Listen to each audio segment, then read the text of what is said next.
Louisiana. The information will be posted at the end of this video. Remember, a healthy life is a happy life.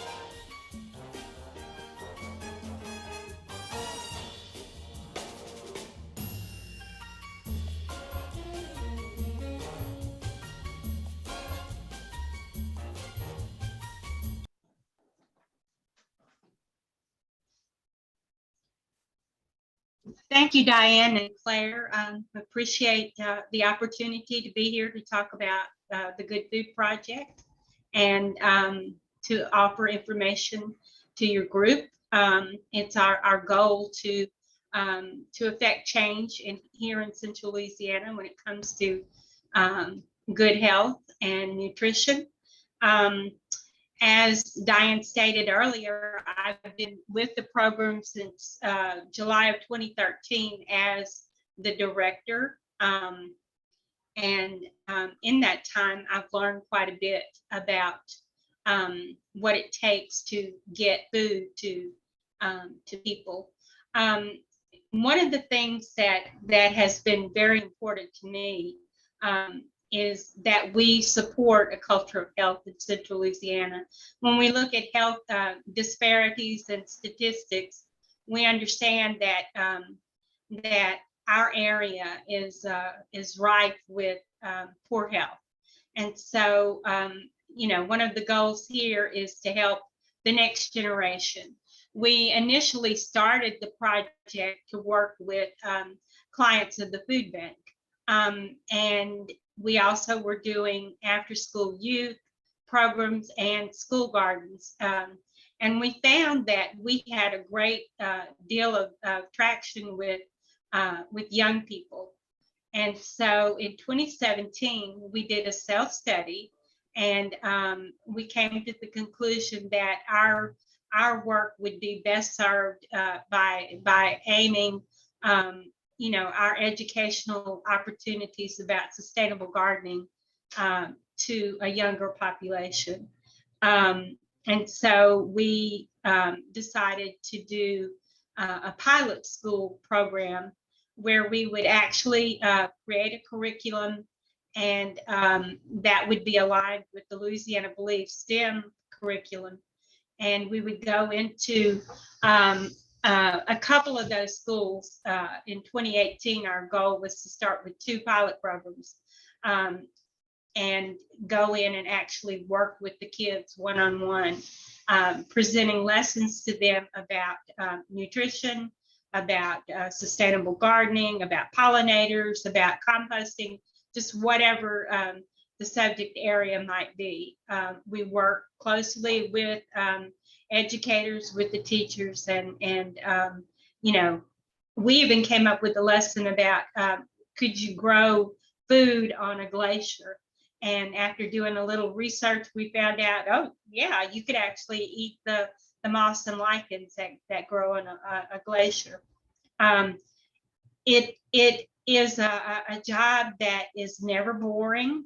I work in the demonstration garden here at the food bank. That's almost 1/3 of an acre, where we grow food, but we consider it not a production garden, a demonstration or learning garden. It's actually a living classroom. So there's something that we learn new every day. And we want to share that with the people in Central Louisiana. The food bank serves 11 parishes, and so we have school or community gardens in almost every one of those parishes.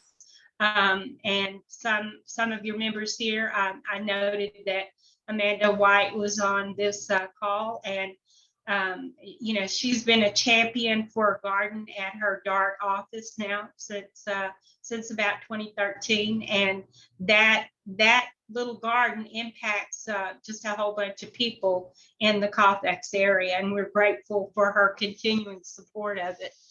But that's an example of the people that we partner with. Right now, we have about 50 school gardens, and we have somewhere in the neighborhood of 35 or 40 community gardens. you know, we lose some and then gain some. As a matter of fact, yesterday I went to do a site visit at the Last Adam Initiative, a new program that has come up here in Central Louisiana. They'll be working with teens in junior high and high school, offering life skills. So we're going to install 2 4x8 raised beds for them and get them started learning about how to grow food. These are skills that these kids are going to take with them for a lifetime. And, you know, sometimes you do your monthly reports or you do your work and you think, am I really making any headway? And this past year, and after 2 years of COVID and not being able to do face-to-face, not being able to be on the ground as much as we were with the people we work with, it came home to me in a very positive way. I ran into the mother of one of our students at Pineville Youth Center. And he had been in the program since the very early days. He was probably about 6 years old when he started participating in our weekly garden and nutrition class at Pineville Youth Center. And his mom said, I hadn't seen him in a while. He's now 13 years old. And his mom said, Miss Francis, I have to tell you, Malik made a garden for me at Mother's Day as a surprise. And he did it with the help of his dad and his brother. And all through the summer, he grew vegetables for his immediate family, for his extended family, for friends and neighbors, and even ended up selling some of the produce to be able to continue that garden. When I heard that, it touched me because I thought and this is a kid who really didn't even like to eat vegetables, but he's gained a skill that's going to stay with him for a lifetime. He'll be able to take care of himself and his family. So these are really the goals that we strive to accomplish with the work that we do. I'd love to invite each of you to come out one day if you have a chance. We are opening back up on Wednesdays for our Workday Wednesdays. And if you'll call ahead of time, we might be able to, to help some of you with that opportunity. If you need some volunteer or you have clients who maybe need some volunteer hours, and we'd be happy to give you a tour if nothing else. As you see the little video, in the last 2 years, we've learned how to write scripts for our lessons, and we're working with the videographer and actually producing these videos that will accompany some of the lessons that we do. So, we're pretty interesting program. If you give us an opportunity to learn more, or we'd be happy to come to your site and talk to you about maybe partnering in some way to have a community garden where you are. And I'm very open to questions if anyone has any. So if you have any questions, just go ahead and enter them into the chat box for us, and we will address those. We have a whole section at the end. We'll get all those in.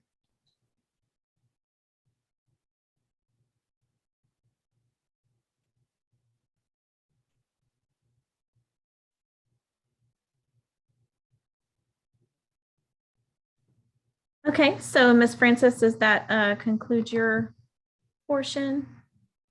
Sure. Mm-hmm. Okay, great. All right. Let me.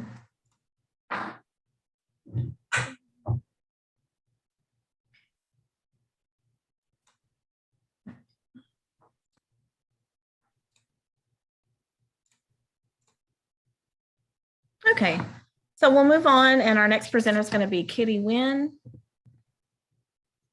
And Mrs. Wynn is the Director of Prevention Services for the Central Louisiana Human Services District and has served for the last 15 years as a Regional Prevention Coordinator. She was instrumental in the development of 8 community coalitions in Region 6 She also served as the coalition liaison and technical assistant to the 8 parish coalitions that CLHSD is a part of or has been a part of for more than 10 years. She's also served the community with drug prevention outreach and educational services. Mrs. Wynn is licensed through the Addictive Disorders Regulatory Authority and achieved her license in 2013. She's also served the district in the Addictive Disorders Clinic as a counselor in training, where she performed assessments and made referrals to those seeking substance use treatment. Mrs. Wynn previously served as a paralegal and has more than 20 years in the field of accounting. Kitty's married to Gary Wynn and is a resident of Pineville, Louisiana. Her passions lie in the service of her community through volunteerism for the underserved. In her spare time, she enjoys cooking, gardening, travel, golfing, and reading. So welcome, Kitty.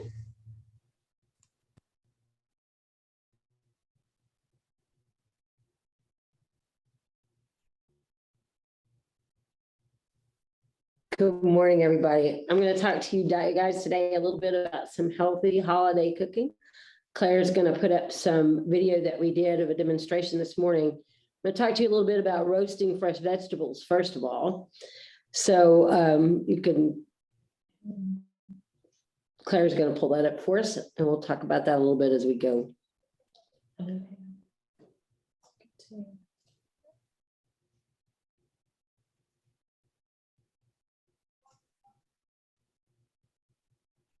Okay, so yesterday afternoon, so that we would preempt time a little bit, we began prepping. And first of all, let me say, I do practice good hand hygiene in the kitchen, and I admonish everyone to do that. Make sure that you wash your hands often when you're cooking, if you're using them. You can also use utensils, but I like to use my hands. So this morning we started preparing the vegetables. We put them on an ungreased cookie sheet, and I tossed them with extra light olive oil. I'm using some kosher salt, some Mrs. Dash, some coarse ground black pepper, and then on the potatoes, some dried rosemary that I had from drying myself from collecting out of the garden. And then there's, we're gonna just coat everything good and toss it. And I love the mixture of the sweet potatoes with the red potatoes. It's a nice contrast if you want some color with your plate as well.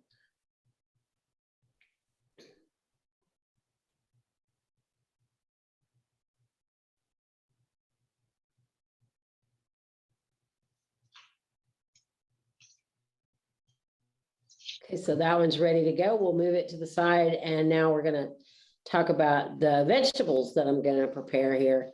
So we have fresh cabbage, which I'm actually using a little bit of sesame oil on. I love the taste of sesame oil with the roasted cabbage. And then we have zucchini squash, yellow squash, mushrooms, and purple onions. And I'm going to use the extra light olive oil on them as well.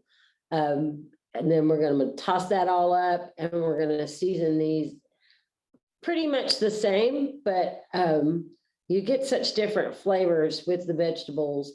And then, of course, using the sesame oil on the cabbage lends it kind of an oriental flavor. So I'm also going to be using a product called Maggie. It's actually a soy-based protein that's made by the Nestle company. It's very concentrated, so we only use a very small amount of that. I've turned the veggies over and tossed, and now I'm going to season those.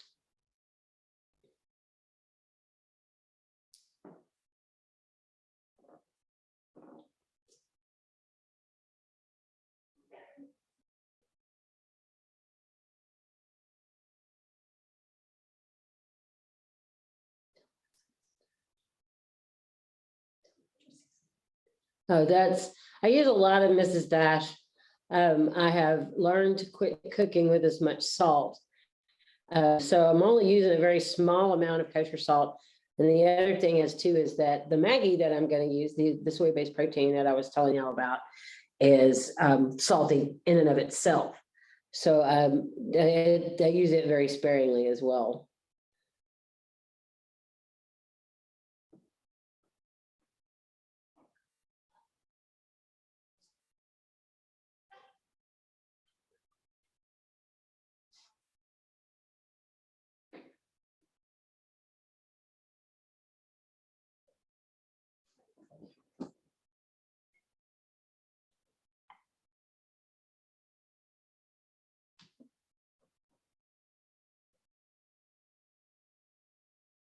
Okay, so now we're gonna move over to the oven. We have preheated to 400 degrees.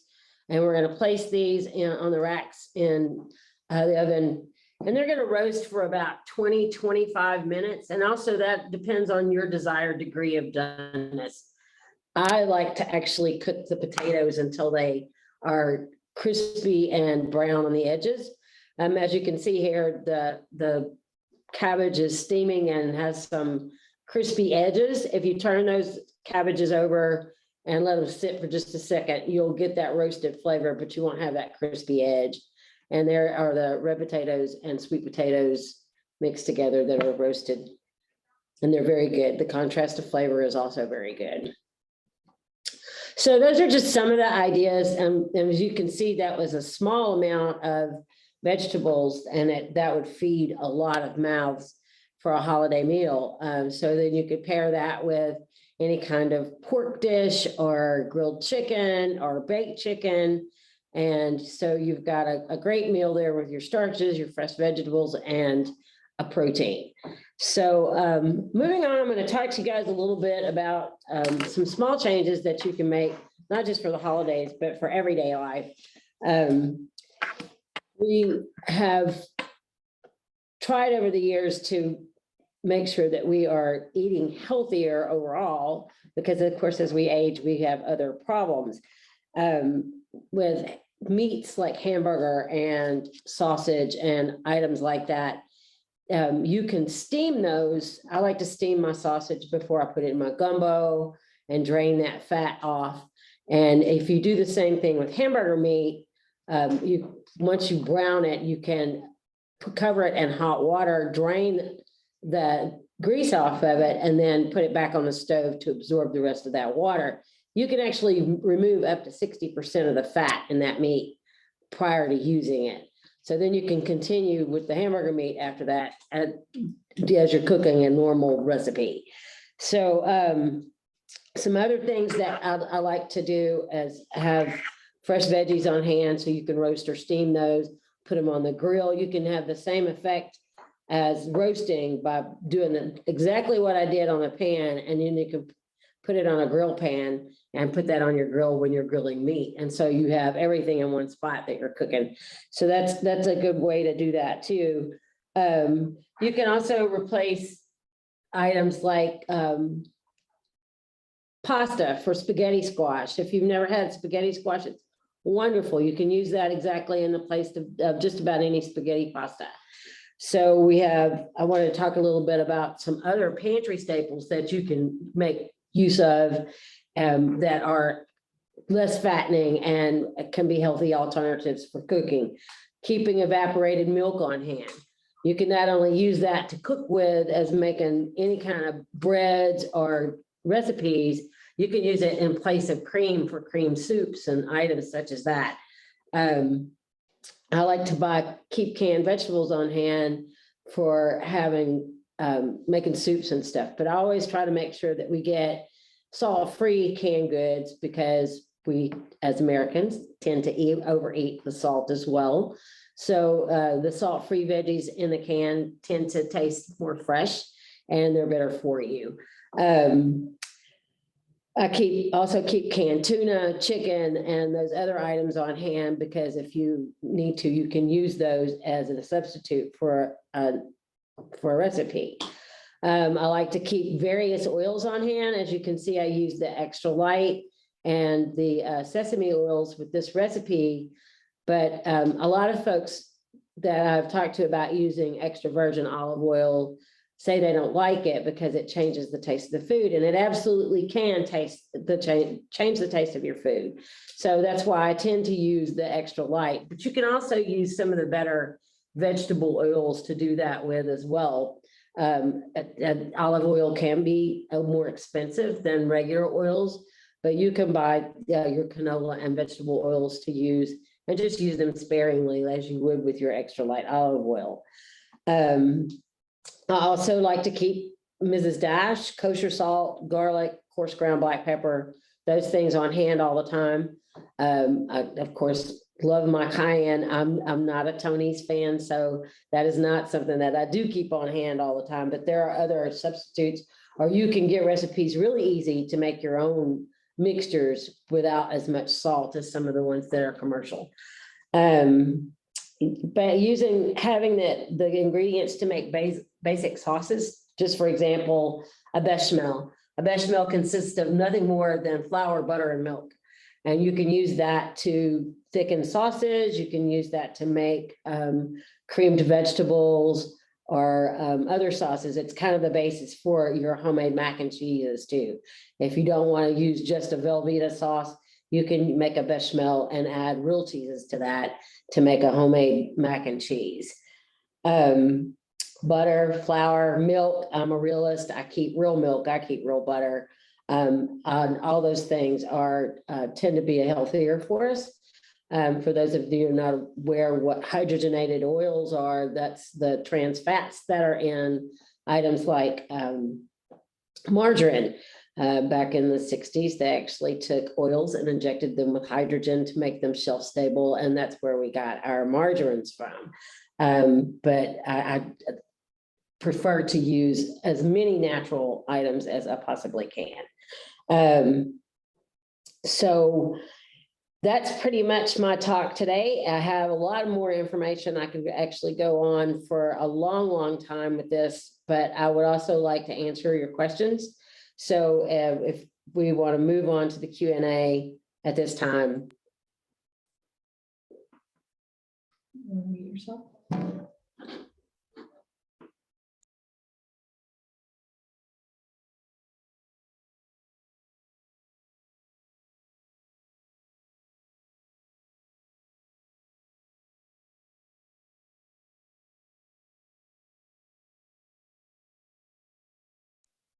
They absolutely could be eaten uncooked. Mr. Dejois, you could eat them just as they are. Now, of course, your seasonings that are on them are going to be quite crunchy without them sitting for a while. If you're going to season them and eat them raw, I would suggest that you put them back into the fridge for a while so that the seasonings can meld with the food prior to eating. Mute yourself real quick. Okay, Miss Amanda asks, is the soy-based protein seasoning similar to Bragg's liquid aminos? It is salty. Oh, I don't know. I've never compared the ingredients, Amanda. I would have to look at both of those together and compare them. I know that the Maggi is derived from soy-based proteins, and it is all vegetarian. So I'm not sure what's in the other aminos.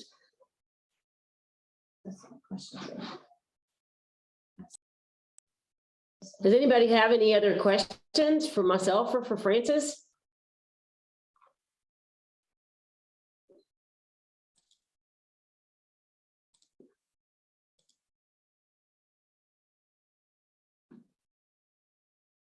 What's the substitute?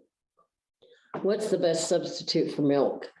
I have used many things. If you're making cornbread or something like that, you can actually use creamed corn in place of milk. You can get powdered milks. You can get powdered milk substitutes. Now, if you're talking about almond milks and things like that, I have never cooked with them. As I said, I'm a realist when it comes to cooking preparation. So I like to use whole milk. Evaporated milk is a whole lot less fat. You can actually get the fat-free evaporated milk and use that for cooking as well. So I guess I should be a little bit more informed about that, Mr. Dejois. I'm going to have to look that up now. But I guess it's just because I never think about using a substitute for milk.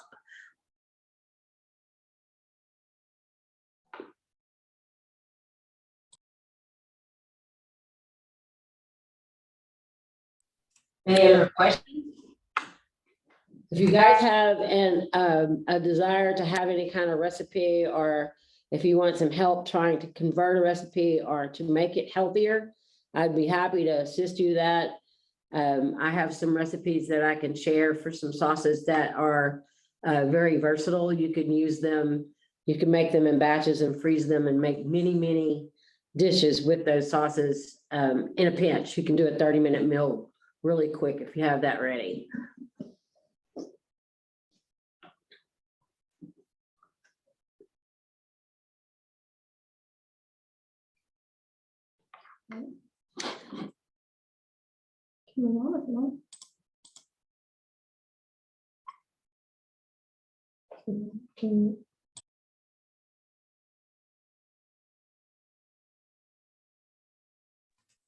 Okay, well, if there are no other questions, we will go ahead and close. So thank you to both of our presenters and to everyone for tuning in for this session of hashtag Helping Sin-Law Live. This session will be available shortly on our hashtag Helping Sin-Law Live or Helping Sin-Law YouTube channel. And you can access that channel by going to youtube.com and just search up hashtag Helping Sin-Law. Make sure you include that hashtag. And then you can also subscribe to our channel, and that'll alert you whenever there are new videos uploaded. And also remember that if your agency would like to highlight its services, please contact us at helpinsinlaw@gmail.com, or you can contact me. My email is in the chat box. It's claire.heatherwick@la.gov. And I can also send you some information on how to get that accomplished.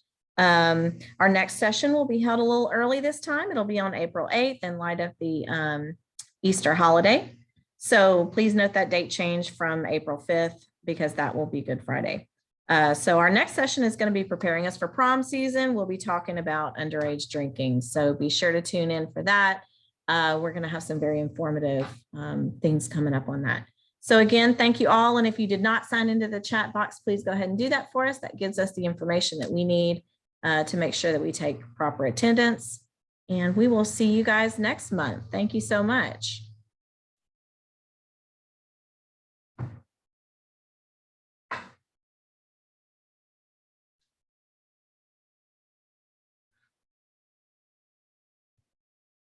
Thank you, Ms. Francis. That was great.